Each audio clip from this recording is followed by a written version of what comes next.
வணக்கம் friends, Kongu style அரிசி பருப்பு சாதம். தேவையான பொருட்கள்: ஒரு பெரிய வெங்காயம் கட் பண்ணது, சின்ன வெங்காயமாக இருந்தால் 10 வெங்காயம் எடுத்துக்கலாம், பச்சை மிளகாய் 2, வரமிளகாய் 1, 2 பல் பூண்டு தட்டியது, 4 பல் பூண்டு கட் பண்ணது, தக்காளி 1 ஆப்ஷன் தான், தேவையான எடுத்துக்கலாம்.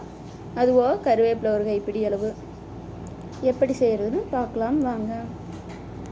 கொங்கு ஸ்டைல் அரிசி பருப்பு சாதம். அதுக்கு குக்கர் சூடானது, ஒரு 3 ஸ்பூன் தேங்காய் எண்ணெய் ஊற்றிக்கலாம்.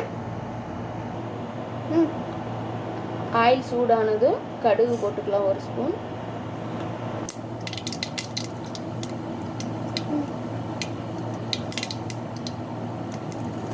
கடுகு பொரிச்சது, 1 ஸ்பூன் சீரகம் சேர்த்துக்கலாம். இப்போ பெரிய வெங்காயம் சேர்த்துக்கலாம். அது கூட கருவேப்பிலை, அது கூட காஞ்ச மிளகாய், பச்சை மிளகாய், தட்டி வச்ச பூண்டு இப்போ சேர்த்துக்கலாம்.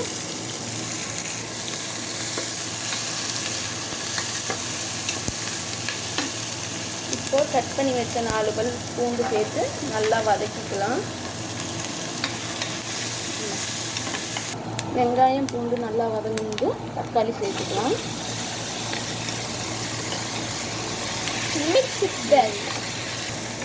தக்காளி நல்லா வதங்கினதுக்கப்புறம் அரிசி சேர்த்துக்கலாம். இப்போ நம்ம 1 டம்ளர் அரிசி, 1/4 டம்ளர் தரிட்டு ஊற வச்சது சேர்த்துக்கலாம். இப்போ தேவையான அளவு உப்பு சேர்த்துக்கலாம். இப்போ அது கூடவே 1 ஸ்பூன் மஞ்சத்தூள் சேர்த்துக்கலாம். இப்போ ஒரு கைப்பிடி அளவு மல்லித்தழை சேர்த்துக்கலாம்.